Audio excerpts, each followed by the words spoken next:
Today we're going to talk about angle-angle similarity, and we're going to talk about how to prove that two triangles are congruent.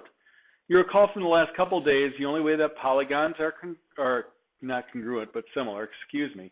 The only way polygons are similar is if their corresponding angles are congruent and their corresponding sides are proportional. Well, today what we're going to do is we're going to narrow that down a little bit just to triangles and say that with triangles, one way I can show that two triangles are similar is by showing that just their corresponding angles are congruent. And not only that, but we don't need all three pairs of corresponding angles congruent. We only need two pairs. Just two pairs of corresponding angles being congruent is enough to prove that triangles are similar. Why do we only need two pairs? Well, think about this for just a half a second. If angle A and angle D are congruent here, and angle B is congruent to angle E, then clearly angle C and angle F must also be congruent because those triangles must both add up to 180. It's called third angle theorem. We learned it earlier in the year. So that's why two angles are enough. So if I can show that two angles of one triangle are congruent to two angles of another triangle, that proves the triangles are similar. Do I have similar triangles in this picture? If so, name the similarity. Well, I obviously have angle D congruent to angle G. What I don't have is the other two angles because C is 26 and H is 64. They aren't congruent. So you might be tempted to say nope. But I do know triangle sum. I know that 90 plus 64 plus the measure of angle K has to equal 180. So that's 180 is 154 plus, we'll just call it K for now. And I subtract the 154, and I get the measure of angle K equals 26 degrees. Aha. So measure of angle, so angle K is congruent to angle C. That's two pairs of angles. That's enough. And I can say triangle DCE is similar to triangle, that was a terrible similar to sign, let me try that again, is similar to triangle, now corresponding order, G is the right angle, C goes with K, H. And that would be my similarity statement. Reason, explaining your reasoning, angle, angle, similarity.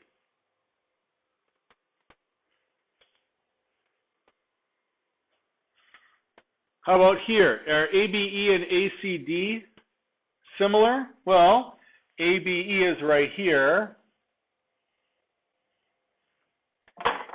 ACD is this right here. They both have a 52-degree angle. So I know that this is congruent to that. Do I have a second angle? Well, I don't know about these two angles. But what's the third angle in both triangles? They both have angle A, don't they? It's a reflexive angle. Just like we had reflexive sides before, that's a reflexive angle because it's the same angle in both triangles. Sometimes to help when we get overlapping triangles like that, what we'll do is we'll redraw it. A, B, E, and A, C, D, but note that the angle A is the same angle A in both triangles, and this is a 52, and this is also a 52. So absolutely yes, those are similar by angle-angle similarity. Letter B, do I have enough information here? Please note what we're given, and that will be your first question of the day.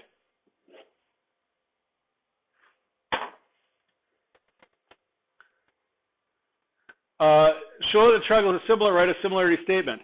Number one, are they similar? Absolutely, but they're both equiangular triangles. All the angles are congruent, and the similarity statement can go in any order you want it to pretty much, because the angles are interchangeable. Number two is a little more interesting. I have a 32-degree angle, a 58-degree angle, and right angle of an altitude, do I know that triangles are similar, specifically CDF and DEF? Now, this is a little confusing, so I'm going to separate them. Okay? I'm going to separate them. C here is 32. This is a right angle, so that means that this angle up here must be 58 degrees. This is D and this is F. This angle right here is 58 degrees. That's angle E. This is still a right angle because both angles are right angles. And so this angle must be 32 degrees, and that's D. So here, the tricky part is angle C in the triangle here on the left corresponds to angle D in the triangle on the right. So it's not the same angle D. Angle D in the triangle on the left is not the same as angle D in the triangle on the right. But then this angle D, 58, corresponds to this angle E. D goes with E. And finally, F does correspond with F because they're both at right angles. And sure enough, that is angle-angle similarity for those two triangles. How do we apply this? It's pretty straightforward. We prove that two triangles are similar, and then we go ahead and set up and solve proportions just the way we've been doing the last couple of days. Here it says a flagpole casts a shadow that's 50 feet long. At the same time, a woman standing nearby who is 5 feet 4 inches tall casts a shadow that's 40 inches long. How tall is the flagpole to the nearest foot? So essentially, we have two triangles here. There's first triangle. There's my second triangle.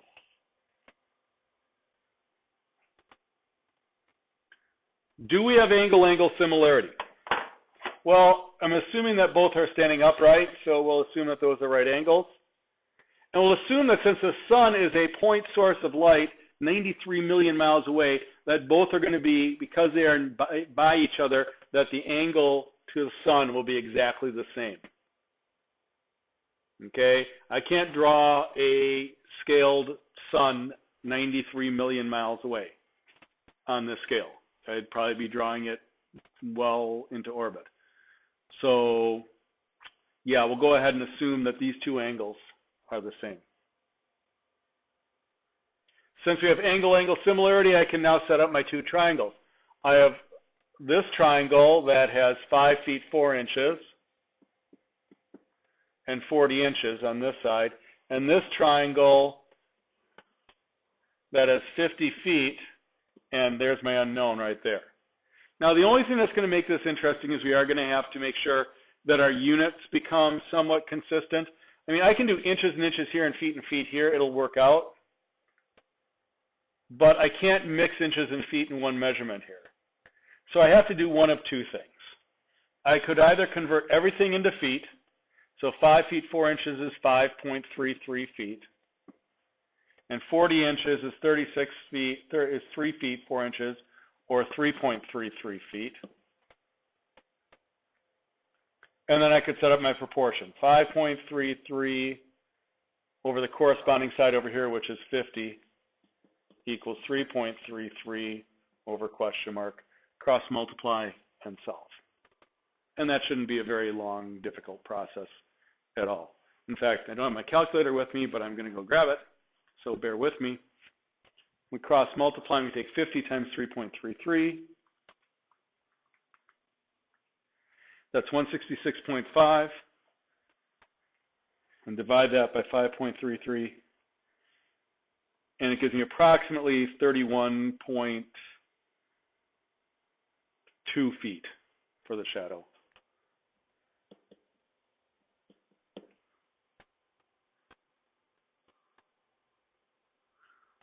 Correction. I just realized I misread the problem. The shadow is 50 feet long, not the height of the flagpole.